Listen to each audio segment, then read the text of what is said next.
Well, joining me now is Liberal MP Dave Sharma. Dave, good morning to you. Thanks for joining us. I will get to Jeremy Corbyn and the future of the British Labor Party in just a second, but our top story this morning, the flames and the fires are burning up on the western edges of Sydney. I'm sure you would have taken in a fair bit of smoke this morning as you walked outside. How much of a concern for that is you at the moment, is that smoke that continues to waft across Sydney and, you know, the relative climate change debate that's taking place?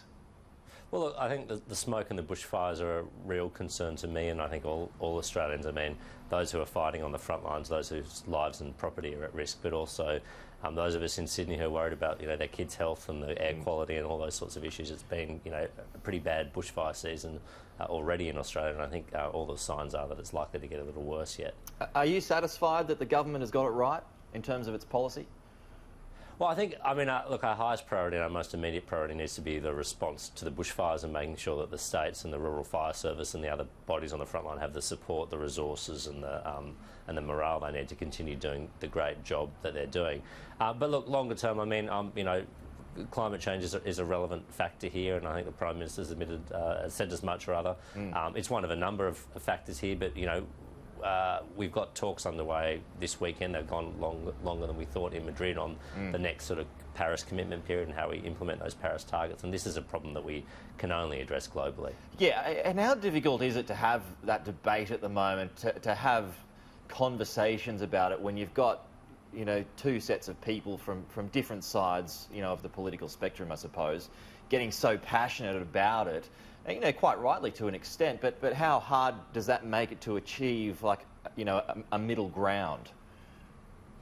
Well, look, I think that the tendency, you know, when you're faced with these sorts of natural disasters is to reach for a simpler explanation, and often a single explanation to explain it. And like any number of tragedies or natural disasters, they're usually multiple causes behind them, and there's many things playing a part, and it's often hard to attribute, you know, which particular cause has had the biggest impact and which one has had less. And this is one of those sorts of areas where people, you know, I can understand they're frustrated, they're a little fearful for their health, and they're reaching for an explanation.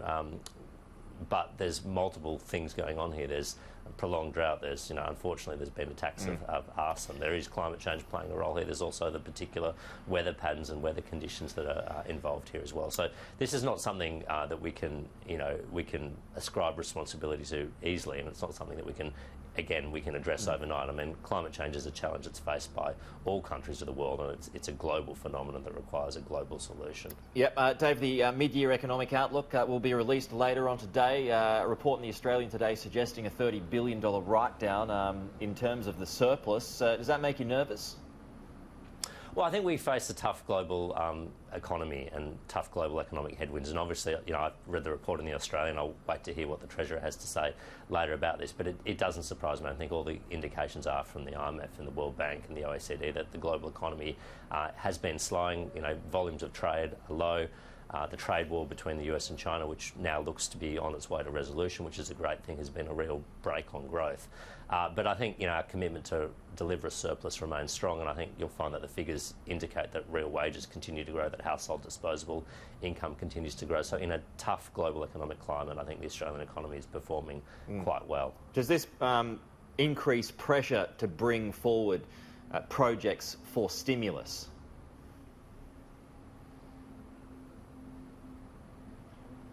So I think I've just lost you there, Peter.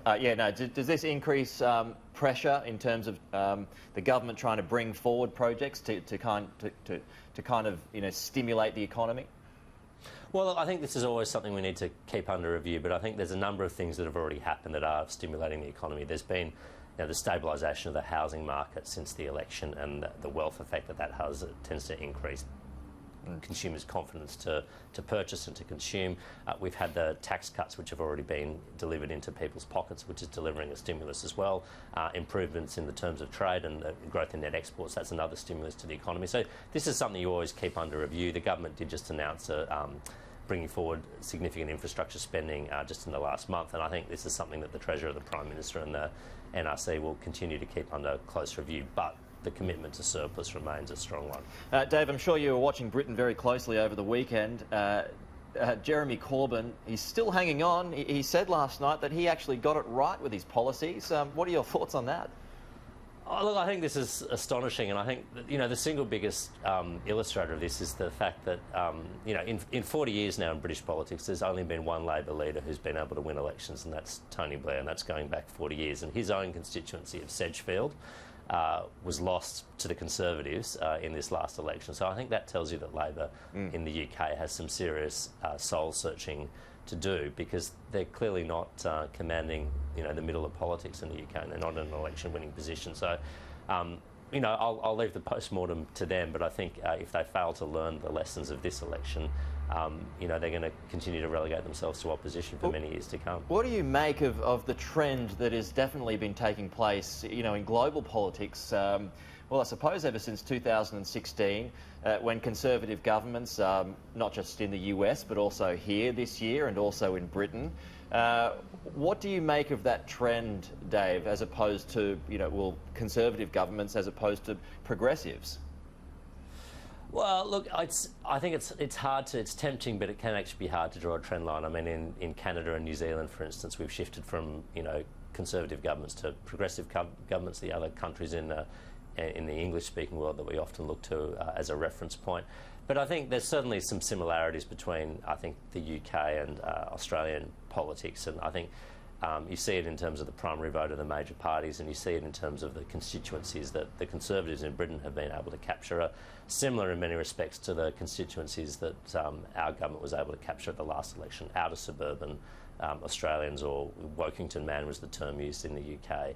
But I think there's some similarities there in terms of parties being able to have a broader appeal and appeal across traditional party voting lines in order to win government.